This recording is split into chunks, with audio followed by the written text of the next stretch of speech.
Bonjour mes chers collègues, je vous propose que nous commencions.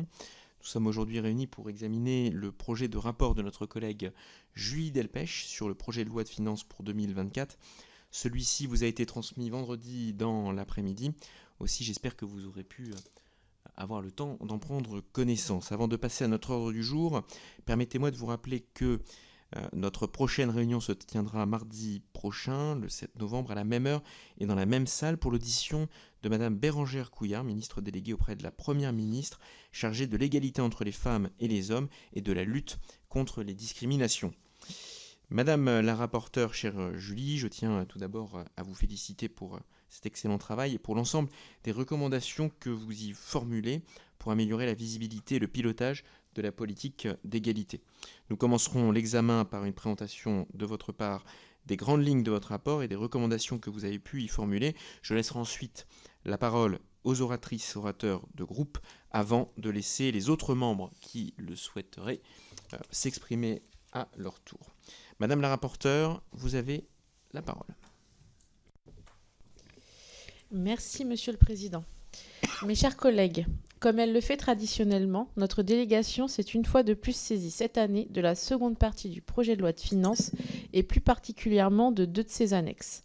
Le programme 134, Égalité entre les femmes et les hommes, contenu dans la mission Solidarité, Insertion, Égalité des chances du budget général, ainsi que du document de politique transversale, politique de l'égalité entre les femmes et les hommes, qui rassemble les contributions des différents programmes du budget de l'État qui concourent spécifiquement à améliorer l'égalité entre les femmes et les hommes. Cette démarche me semble particulièrement utile car nous sommes le seul organe du Parlement qui examine plus spécifiquement ces deux documents qui sont pourtant la traduction en termes d'engagement budgétaire de la politique du gouvernement en matière d'égalité entre les femmes et les hommes. Pour accomplir ce travail, j'ai pu me fonder cette année sur mon expérience de l'an dernier, qui m'a permis d'approfondir davantage les différents sujets. Je me suis également fondée sur un certain nombre d'auditions fort enrichissantes. Des acteurs associatifs tout d'abord, comme les grandes têtes de réseau nationales, la Fédération nationale des CIDFF, le planning familial, le mouvement du Nid, ainsi que la Fédération nationale de solidarité femmes, mais encore la Fondation des femmes, ou bien des représentants des différents organismes œuvrant dans le champ de la diplomatie féministe, comme Care France, Equipop, Oxfam, Coordination Sud. J'ai également pu auditionner des acteurs institutionnels tels que la Cour des comptes et le Haut Conseil à l'égalité. L'ensemble de ces travaux m'a permis de formuler 20 recommandations, ambitieuses je le pense, et de déposer en commission et en séance 8 amendements portant celles de ces recommandations pouvant être immédiatement traduites en dispositions d'ordre législatif et de trouver leur place dans la seconde partie du PLF. J'entends également porter ces recommandations au plus haut niveau et suivre leur mise en œuvre dans la durée. Je vais maintenant vous présenter brièvement les grandes lignes de mon rapport et des recommandations qu'il contient.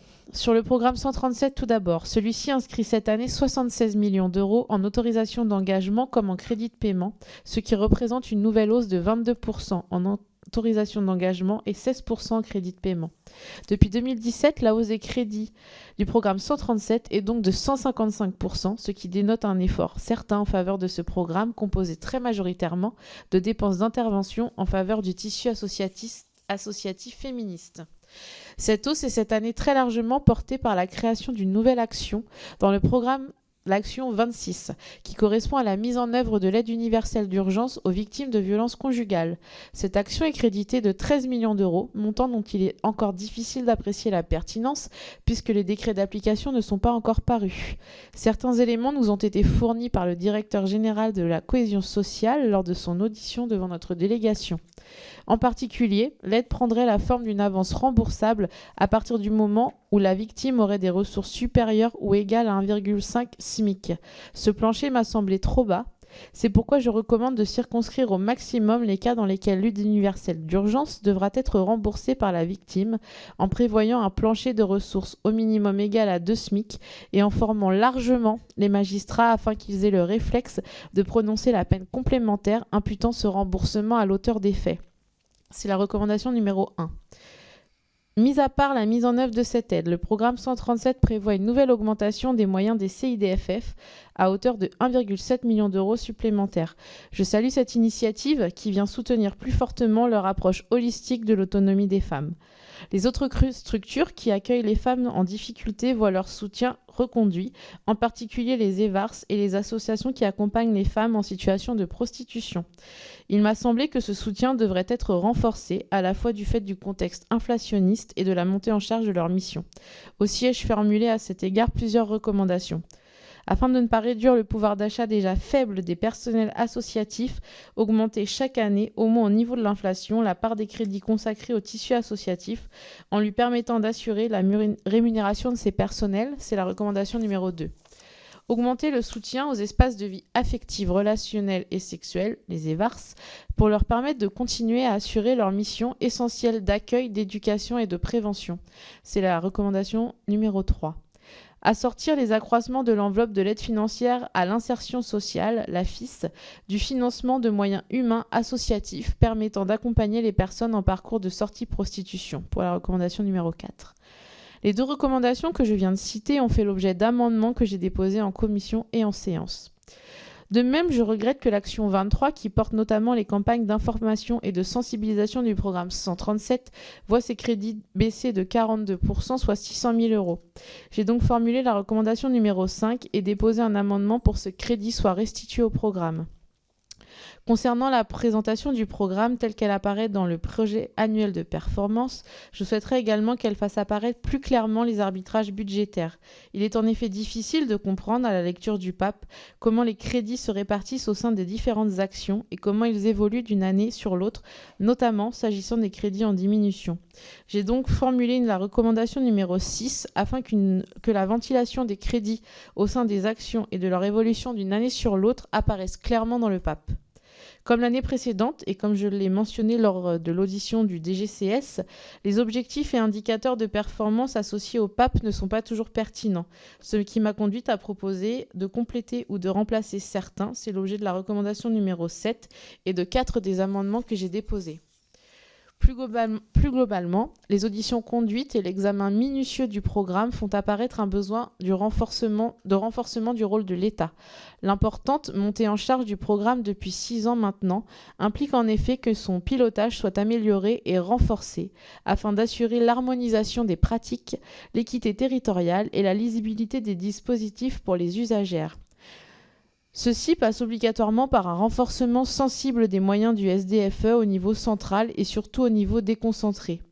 J'ai ainsi estimé à 35 le nombre de TP nécessaires pour permettre à ce service de fonctionner dans de bonnes conditions. J'ai donc formulé la recommandation numéro 8. J'ai également déposé un amendement en ce sens.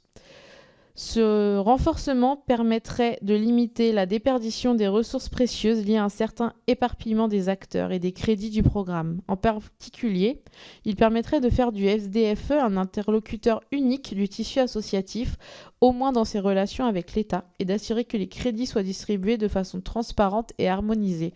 C'est la recommandation numéro 9.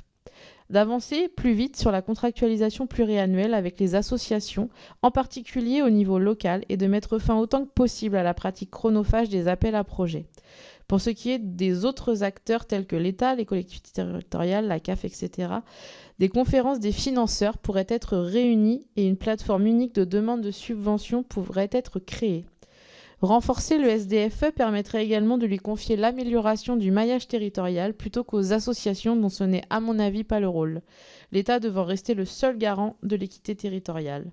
Les zones rurales, les quartiers prioritaires de la ville et les outre-mer restent en effet encore trop sous-dotés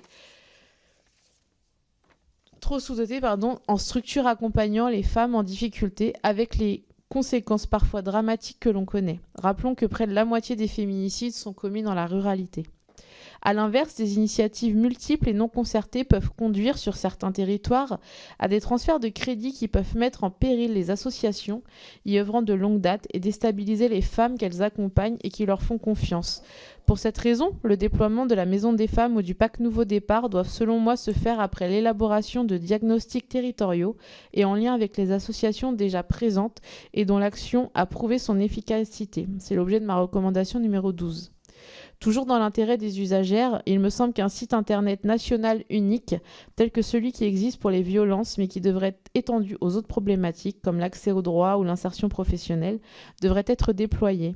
Il permettrait de recenser par exemple par département et par type de besoin, les différentes associations pouvant venir en aide aux femmes en difficulté. De même, il me semble qu'il serait utile de réfléchir, en lien avec les associations toujours, à des appellations plus parlantes pour les structures agréées, éviter les EVARS, les BAIE qui sont parfois illisibles. C'est donc l'objet de la recommandation numéro 13.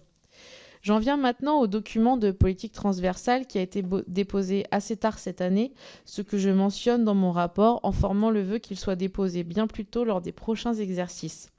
La croissance de ces crédits est encore extrêmement forte cette année, avec près de 7 milliards d'euros en autorisations d'engagement, soit plus 111%, et 6 milliards d'euros en crédits de paiement, soit plus 142%. Sur le plan national, cette hausse est principalement portée par le programme 103, Accès et retour à l'emploi, par la déconjugalisation de l'allocation aux adultes handicapés du programme 157 et par l'inscription du programme 131, création du ministère de la Culture. Sur le plan extérieur, la hausse des crédits dévolus à la diplomatie féministe est d'environ 15% et traduit des efforts budgétaires ainsi que des efforts pour mieux retracer les projets financés qui ont un impact sur les droits des femmes et l'égalité. J'ai toutefois formulé une recommandation pour que la contribution du DPT extérieur permette de mieux évaluer le chemin parcouru pour atteindre les objectifs fixés par la loi d'orientation et de programmation relative au développement solidaire et à la lutte contre les inégalités mondiales. Cela implique de comptabiliser ces projets non seulement en nombre de projets, mais selon le volume de crédit qu'ils représentent. C'est la recommandation 14. Si la valorisation des crédits concernant la diplomatie féministe est clairement présentée pour tous les programmes, il n'en va pas toujours de même pour les crédits du DPT national. Celui-ci présente en effet des contributions de qualité très hétérogènes selon le niveau d'avancement des différents ministères dans l'intégration de la politique d'égalité à leurs différentes actions. Ainsi, un nombre croissant de contributions sont d'excellente qualité, mais il reste à contrario des programmes qui ne présentent pas clairement l'évaluation de leurs crédits, ce qui fait l'objet de ma recommandation numéro 15. Plus problématique, certains programmes, notamment le programme 103, qui est pourtant le plus gros contributeurs, tendent à valoriser des crédits correspondant à la cote par femme de dispositifs de droit commun. Cette erreur méthodologique doit être corrigée dès le prochain DPT, ce qui fait l'objet de ma recommandation numéro 16. La maquette de performance du DPT doit également être améliorée pour présenter des objectifs en lien plus direct avec la politique transversale d'égalité. Je recommande ainsi d'encourager les responsables des programmes contributeurs à intégrer directement à leur projet annuel de performance au moins un objectif reflétant leur engagement dans la politique d'égalité entre les femmes et les hommes. De même, bien qu'un effort ait été produit par plusieurs contributeurs pour présenter des indicateurs genrés ou décliner des indicateurs en sous-indicateurs genrés, cette démarche doit être poursuivie et amplifiée afin que tous les indicateurs intégrés au DPT et visant un public soient genrés. Le lancement désormais effectif d'une mission confiée aux inspections générales des finances et des affaires sociales sur la budgétisation intégrant l'égalité conformément aux recommandations formulées par nos collègues Céline Calvez et Sandrine Josso dans leur excellent rapport sur ce sujet constitue un grand pas en avant. La budgétisation intégrant l'égalité, qui fait l'objet de ma recommandation numéro 19, devrait en effet permettre de mieux diffuser la culture de l'égalité dans l'ensemble des administrations, de définir une méthode commune de valorisation des crédits et d'améliorer les indicateurs de l'ensemble des missions et programmes de notre budget. Enfin, les axes stratégiques du DPT ont été modifiés cette année pour être mis en cohérence avec le plan interministériel pour l'égalité entre les femmes et les hommes 2023-2027. Cette mise en cohérence des différents documents stratégiques ne peut qu'être saluée. De même, l'ensemble des programmes du PAP ont été rattachés à un axe stratégique, ce qui améliore grandement la lisibilité du document, mais fait apparaître des écarts entre le DPT et les priorités du gouvernement, notamment lorsque l'on examine les volumes de crédits consacrés aux différents axes. Ceci est davantage lié aux erreurs méthodologiques précitées qu'à des arbitrages budgétaires incohérents. Toutefois, ces écarts impactent la lisibilité de l'action globale conduite pour l'égalité. Ceci plaide donc pour un renforcement au plus haut niveau du pilotage de l'évaluation de la politique d'égalité en lien avec l'ensemble des acteurs chargés de sa conception et de son déploiement. C'est pourquoi il me semble essentiel, et c'est l'objet de ma 20e et dernière recommandation, de réunir 2 fois par an le comité interministériel, d'impliquer les associations sur une base régulière à la définition des plans pluriannuels, en particulier de lutte contre les violences, et enfin de donner au HCE les moyens de contribuer plus activement à l'évaluation des politiques menées. Mes chers collègues, je vous remercie de votre attention et me tiens maintenant à votre disposition pour entendre vos observations et répondre à vos questions. Merci Madame la rapporteure. Je vais maintenant donner la parole aux oratrices et orateurs de groupe pour une durée de 2 minutes pour chaque intervention. Et nous commencerons par Madame Émilie Chandler pour le groupe Renaissance. Merci. Madame la rapporteure, mesdames et messieurs les membres de la délégation des droits des femmes, tout d'abord permettez-moi de souligner, Madame la rapporteure, votre engagement de longue date et sans faille pour le droit des femmes. Comme vous le savez, je suis particulièrement attentive au sujet des violences intrafamiliales et ai rendu en mars dernier mon rapport Plan Rouge Vif qui préconisait 59 recommandations pour endiguer ce fléau et revoir notre approche globale. En 2021, 122 femmes ont été tuées par leur conjoint, 208 000 victimes de violences conjugales ont été enregistrées par les services de sécurité. Depuis la loi du 28 février 2023, la mise en place d'une aide universelle d'urgence permet d'aider les victimes à quitter rapidement le foyer conjugal pour se mettre à l'abri et prendre un nouveau départ. Ce travail transpartisan traduit la volonté du gouvernement de lutter contre les violences faites aux femmes et répond de manière ambitieuse aux besoins que rencontrent les victimes de violences conjugales pour se mettre à l'abri. Cette aide viendra s'ajouter aux différentes mesures prévues dans le PAC Nouveau Départ que vous avez évoqué. Et cette expérimentation, lancée dans le Val d'Oise, vise à offrir une réponse globale, coordonnée, rapide et individualisée aux femmes quittant une situation de violence conjugale. Pour l'exercice 2024, 76 millions d'euros sont inscrits dans le programme 137, ce qui constitue une hausse de 22,3% par rapport à l'année précédente sur les autorisations d'engagement et de 16,2% sur les crédits de paiement. Cette hausse permettra principalement le déploiement de l'aide universelle d'urgence aux victimes de violences conjugales qui se verra attribuer elle aussi un budget conséquent traduisant ainsi le souhait du gouvernement d'agir pour les femmes victimes de violences. Ma question, Madame la rapporteure, est donc la suivante. Comment réduire le nombre de situations dans lesquelles l'aide universelle d'urgence doit être remboursée par les victimes ? Madame la rapporteure, je salue votre travail et vous remercie. Merci, chère collègue Émilie Chandler. La parole pour le groupe Rassemblement National est à Monsieur Taché de la Pagerie pour 2 minutes. Monsieur le vice-président, Madame la rapporteure, chers collègues, je tiens tout d'abord à remercier la rapporteure pour la qualité de son rapport. Celui-ci est le résultat de nombreuses auditions menées depuis plusieurs semaines et qui ont abouti à 20 recommandations visant à améliorer le projet de loi de finances. Je souhaite concentrer mon intervention sur le budget du PLF 2024 concernant l'action 26, récemment ajoutée au programme 137. Cette action est dédiée à la création d'une aide universelle d'urgence pour les victimes de violences conjugales, instaurée par la loi du 28 février dernier, qui entrera en vigueur le 1er décembre prochain. Pour rappel, ce texte, dont j'ai eu l'honneur d'être le rapporteur, vise à mettre à disposition de la victime une somme sous 72 heures ainsi qu'à garantir l'accès des droits essentiels lui permettant d'échapper à son bourreau. Ce dispositif est accessible sans condition de revenus à toutes les victimes de violences conjugales selon leur situation financière et sociale. Cette aide pourra prendre la forme d'un don non remboursable ou d'un prêt sans intérêt qui devra être remboursé.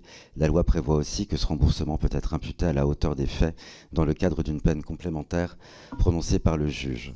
Si je me réjouis de la création de cette action spécifique, conforme à la loi que nous avons votée à l'unanimité, je suis, comme vous, Madame la rapporteure, surpris par l'absence de modalités de calcul ayant mené à ce montant alloué de 13 millions à cette action.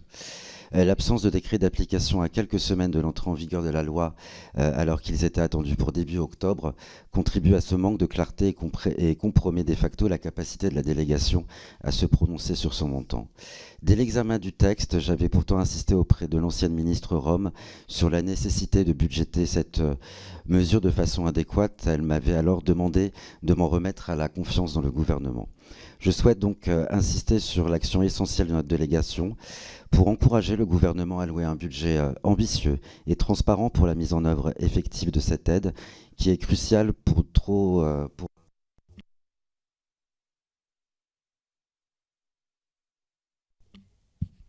Merci. Pour le groupe La France Insoumise, Madame Sarah Legrain pour 2 minutes. Merci Monsieur le Président. Madame la rapporteure, chers collègues de la délégation aux droits des femmes. Grande cause mais petit budget. Le combat pour l'égalité entre les femmes et les hommes et contre les violences faites aux femmes ne représente qu'entre 0,5 et 1% du budget de l'État, alors que 2,6 milliards d'euros sont nécessaires selon les associations et ONG expertes. Elles sont unanimes, le gouvernement n'a pas su être à la hauteur de ses prétentions. Manque de place en hébergement d'urgence, de formation à l'accueil des plaintes, de soutien public aux associations, autant de réalités qui expliquent la déception suscitée par cette soi-disant grande cause du quinquennat.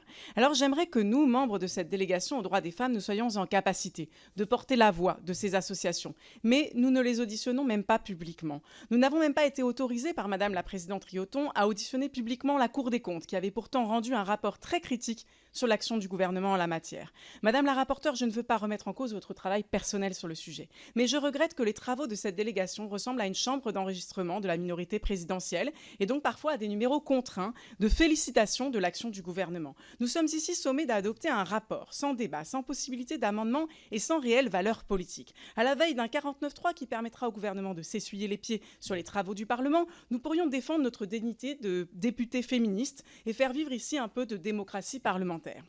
Je regrette qu'il ne nous soit pas possible ici de discuter et de porter des amendements communs afin de faire avancer ensemble la cause des femmes.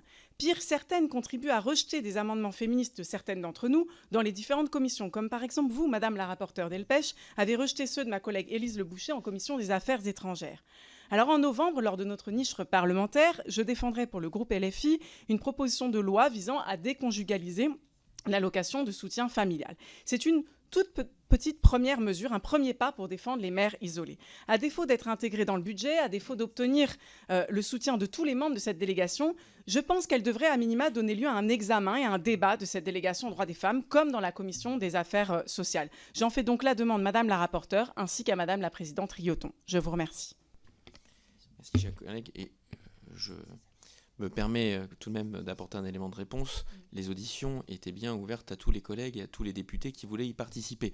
Elles ne sont pas publiques dans le cadre de la délégation, mais elles étaient ouvertes, ces auditions de travail, et ces auditions ont bien eu lieu pour ce qui concerne la Cour des comptes et les associations, bien entendu, dans le cadre de ces travaux. Elles ont bien eu lieu. Mais parce qu'elles avaient lieu dans le cadre après, sur les réponses. Elles ont bien eu lieu, en tout cas, ces auditions. Pour le groupe Horizon, Anne-Cécile Violon. Merci, Monsieur le Président. Madame la rapporteure, chers collègues, tout d'abord, je tiens à vous remercier et vous féliciter pour la qualité de votre travail et la clarté de votre rapport, Madame la rapporteure.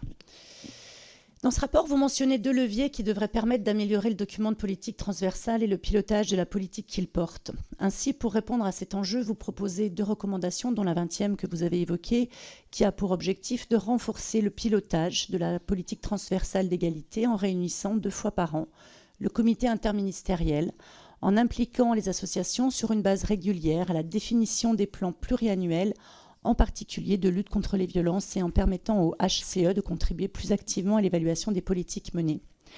Cette réflexion transversale dans l'ensemble des ministères sur l'ensemble des enjeux que soulève la politique d'égalité est essentielle pour répondre aux problèmes de société auxquels les femmes sont confrontées. Je pense que la politique d'égalité passe également par la prise en charge de la santé mentale, alors certes plus spécifique au PLFSS, bien que le document de politique transversale en consacre une partie au sein de l'axe 2, améliorer la santé des femmes. Je me permets une toute petite suggestion de ne pas oublier justement les associations en lien avec la prise en charge de la santé mentale pour parfaire la transversalité de ces politiques. À travers cette recommandation, vous souhaitez notamment impliquer davantage les associations dans la définition, la conception des plans pluriannuels, ce qui me semble indispensable pour leur expertise sur les enjeux de terrain. Vous avez notamment évoqué les associations qui accompagnent les femmes dans leur lutte contre les inégalités, leurs difficultés, leurs drames au quotidien. Je voudrais vous interroger sur les financements de ces structures. Aujourd'hui, trop de financements dépendent des appels à projets, vous l'avez dit. Pratique chronophage des appels à projets, mais aussi, je rajouterais, inéquité de traitement selon les ressources humaines pour remplir des dossiers parfois très techniques, et surtout, difficulté de se projeter dans une stabilité financière. Vous rappelez la nécessité pour l'État de se saisir impérativement de ces questions. Est-ce que vous pourriez développer davantage les propositions pour encore mieux accompagner ces associations qui œuvrent au quotidien pour les femmes? Merci beaucoup, Madame la rapporteure. Merci beaucoup, chers collègues. Je vais maintenant céder la parole à notre dernière oratrice de groupe, Madame Marie-Charlotte Garin pour le groupe écologiste. Merci. Chers collègues, tout d'abord, je tiens à saluer évidemment la hausse des crédits du programme Égalité Femmes-Hommes qui permettra le déploiement d'une aide universelle d'urgence aux victimes de violences conjugales que nous avons voté en février dernier. Je soutiens bien sûr la recommandation qui vise à circonscrire au maximum les cas dans lesquels l'aide universelle d'urgence devra être remboursée par la victime. J'aimerais savoir quel est le devenir de ces recommandations parce que je n'ai pas vu passer d'amendements traduits dans le texte, donc je serais curieuse d'avoir votre avis, Madame la rapporteure, là-dessus. Je souhaite aussi profiter de cette intervention pour mettre l'accent sur quelques points, notamment le premier, c'est la question des femmes sans abri. J'ai fait adopter en commission des finances vendredi un amendement pour augmenter les places d'hébergement d'urgence, notamment à destination des femmes victimes de violences. Et si je me permets d'insister là-dessus, chers collègues, vous le savez, c'est parce que je n'ai aucune garantie que ces avancées que nous avons votées en commission seront conservées dans le texte suite au 49.3. J'aimerais aussi rappeler que les quelques augmentations du budget ne compensent pas les retours en arrière opérés ces dernières années via des politiques que je considère, et je ne suis pas la seule, on est aussi rejoint par un certain nombre d'associations féministes, comme étant antisociales. Et si cette délégation elle a une utilité, ce doit être de faire en sorte que dans nos groupes politiques respectifs, nous ayons le réflexe pour chaque mesure d'interroger l'impact sur l'égalité entre les femmes et les hommes, et sur les populations les plus vulnérables de manière générale. Et bien souvent ce sont des femmes, célibataires, mères de famille. L'impact de la réforme des retraites, l'impact de la baisse des APL, l'impact de la baisse de l'assurance chômage, tout ça, ce sont ces personnes qui seront principalement concernées. Dernièrement, le gouvernement a rendu obligatoire 15 heures d'activité pour les allocataires du RSA. Alors, la quasi-totalité des bénéficiaires du RSA majoré sont des femmes à 96%, et une femme sur deux est bénéficiaire du RSA à plus d'un enfant à charge. C'est pour vous donner un exemple sur le réflexe que je pense qu'on doit avoir pour toutes les politiques publiques. Ça se manifeste particulièrement avec le budget, mais c'est vrai dans les autres textes aussi. Je terminerai enfin avec une demande que moi j'avais déjà formulée sur la première audition de la ministre, à l'époque la ministre Rome, au sein de la délégation aux droits des femmes. Je regrette que dans ce budget, nous ne voyons pas passer l'argent pour la formation, pour la lutte contre les violences sexistes et sexuelles. On dit depuis un moment, on a besoin d'argent pour former nos services de santé, nos services de police et nos services de justice. Et tant que ce ne sera pas fait, on ne peut pas s'attendre à ce que la lutte contre les violences sexistes et sexuelles soit crédible dans ce pays. Je vous remercie.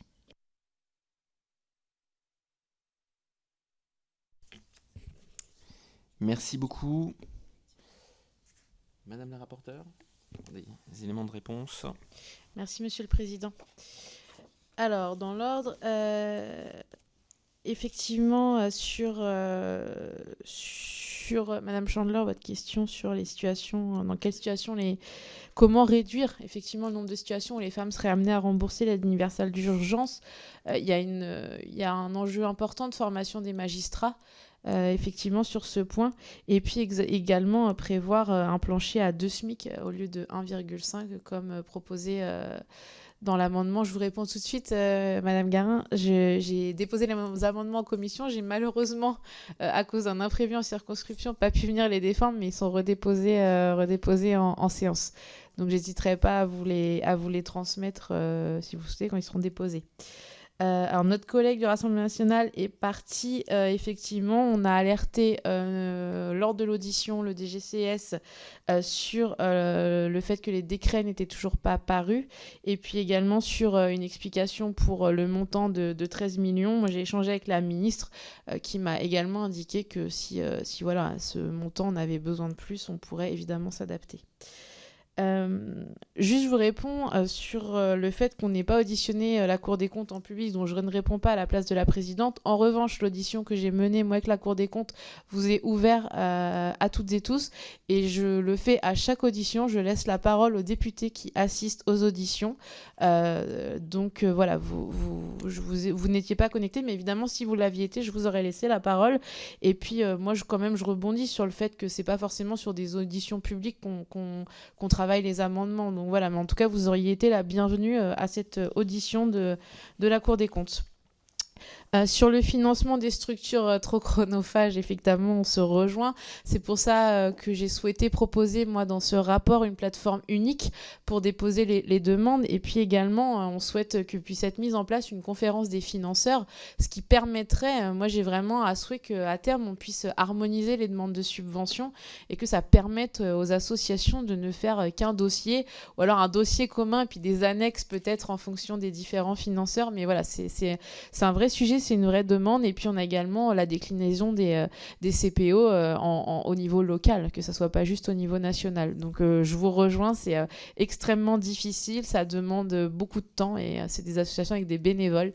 Donc, c'est toujours compliqué et c'est effectivement des demandes très techniques. Pour ce qui est du dernier sujet, donc je vous ai dit, l'amendement avait été déposé en commission, j'ai malheureusement pas pu le défendre. Et après, sur les crédits de formation, notamment pour la police et les forces de l'ordre, c'est dans un autre programme, donc j'ai pas le montant. Je vous rejoins sur le fait qu'on pourrait et qu'il faudrait les renforcer, mais c'est pas sur ce programme 137, donc évidemment que je n'ai pas pu me saisir de la question. Mais je vous rejoins sur le fait qu'il faut qu'on puisse travailler à un renforcement de ces crédits.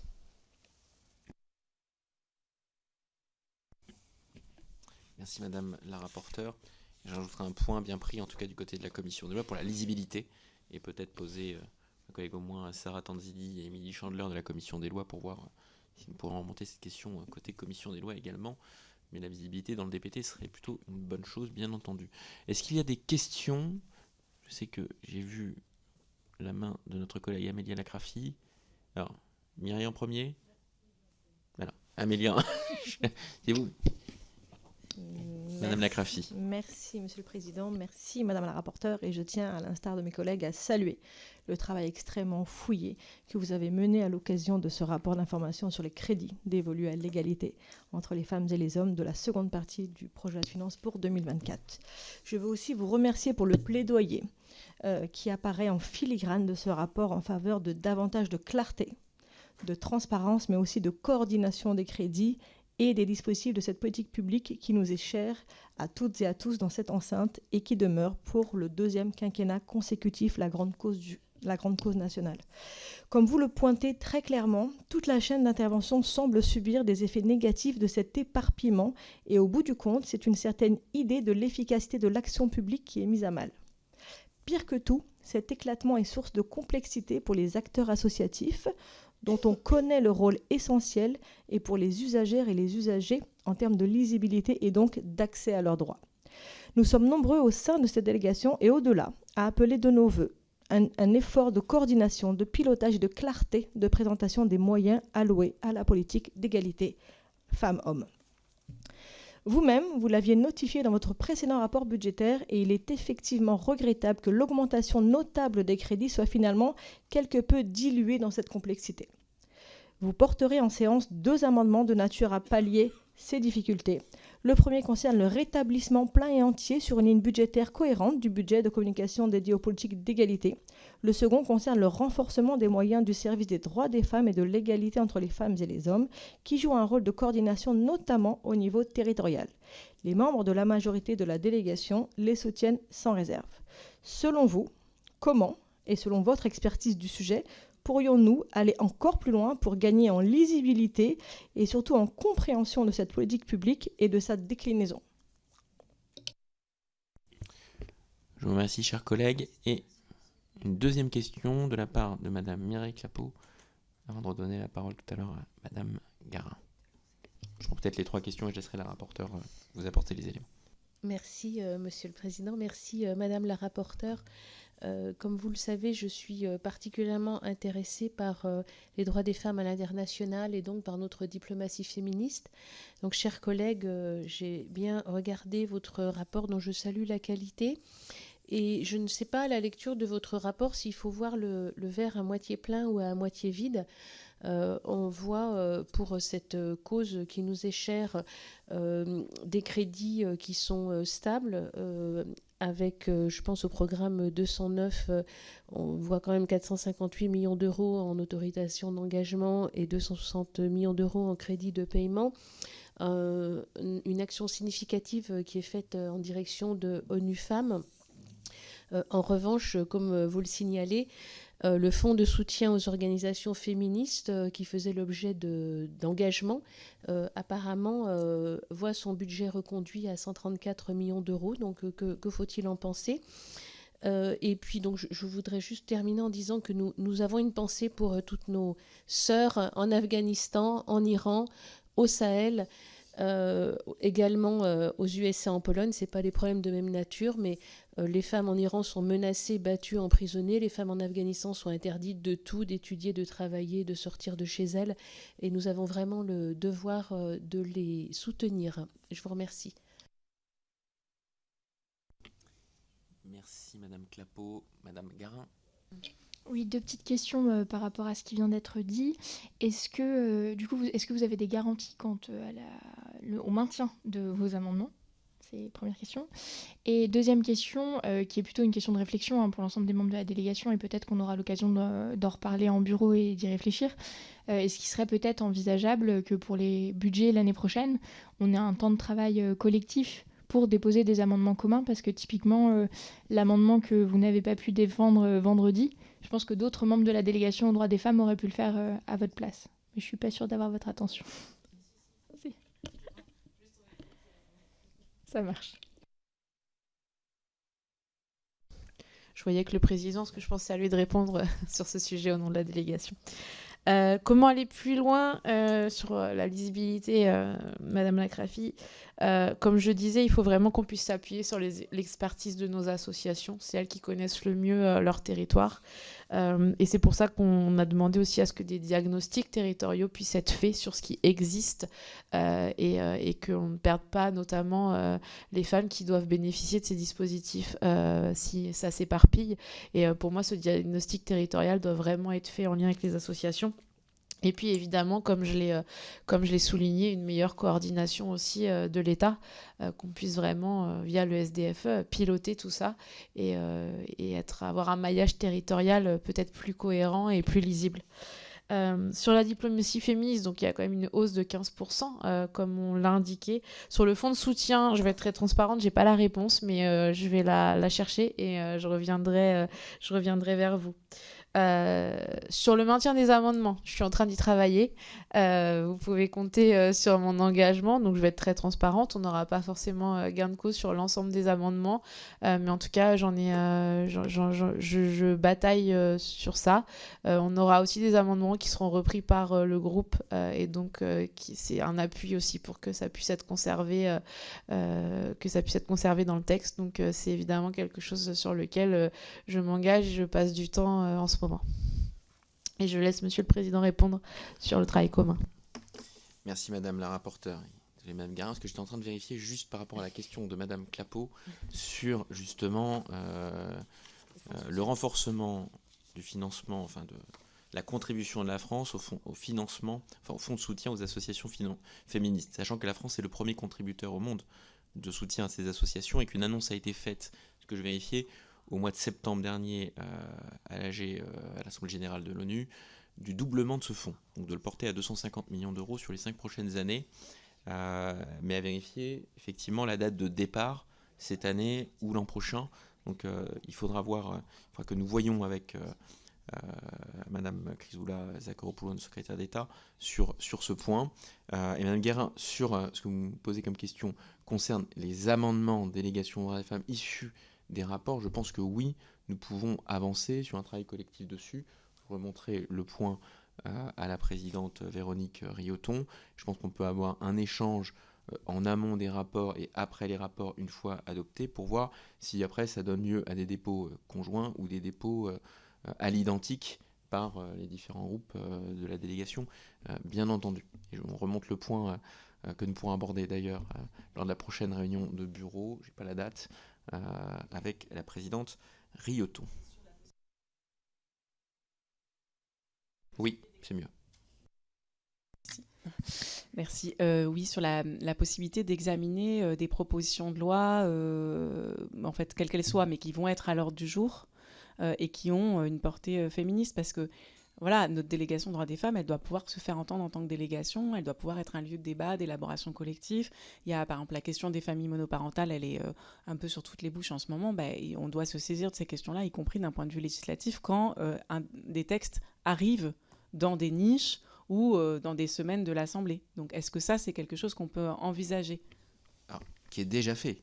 La délégation se sert. Après, il faut forcément choisir. Eh bien, faire le choix entre les rapports et le travail de rapport d'un côté et le travail d'avis sur des textes de loi, que ce soit des projets ou des propositions de loi. On l'avait fait l'an dernier sur la proposition de loi constitutionnelle sur l'IVG, par exemple, où la commission s'était saisie d'ailleurs en produisant une communication. Ça a été fait au cours des dernières années sur des textes de loi, ce qui n'est pas le cas, notre administratrice nous l'a rappelé l'autre jour, côté Sénat, mais c'est le cas ici. Après, nous devons faire aussi avec nos propres forces et nos propres moyens. Dans l'idéal, on aimerait pouvoir se saisir de tous les textes et pour avoir un regard, on va dire, d'égalité femmes-hommes et apporter ce regard sur tous les textes. Ce qui, objectivement, n'est pas faisable, alors ce qui me permet quand même de saluer le travail des administratrices qui nous accompagnent au quotidien, et notamment les dernières semaines, parce que c'était un vrai challenge de se saisir à la fois du PLF et du PLFSS pour l'année 2024, en précisant les articles, mais que c'était quand même un sacré exercice, sachant que nous avons en même temps plusieurs rapports, plusieurs missions qui sont en cours, et que cela ne nous empêche pas de regarder également on va dire, les positions que nous pouvons avoir sur d'autres textes, même si ça ne donne pas lieu derrière à un avis forcément. Mais ça nous oblige à choisir, les décisions étant retenues en réunion de bureau, pour le coup sur les textes sur lesquels nous nous saisissons pour avis, ou ceux sur lesquels nous ne pouvons pas matériellement nous saisir. Et il y aura un bureau, mais est-ce que la date est déjà fixée ou pas? Pas encore. Donc la réunion du bureau sera fixée la semaine prochaine.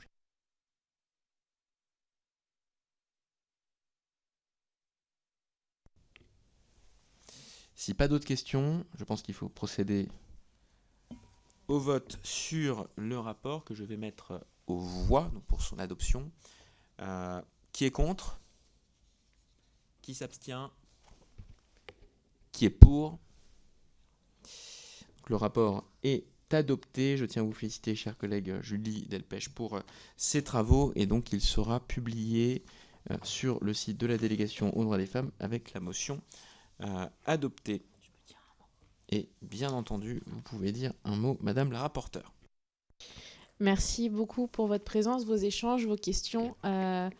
Évidemment, ce travail commun, je pense, d'amendement sera intéressant. Et moi, je voulais vraiment terminer en remerciant nos administratrices et particulièrement Agathe.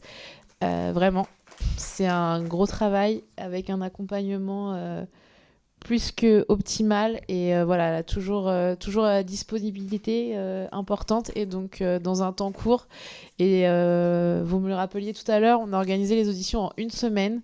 Et ce qui n'est pas une mince affaire. Donc voilà, c'est le travail de l'ombre, mais qui est extrêmement important. Et donc je tenais à pouvoir conclure là-dessus.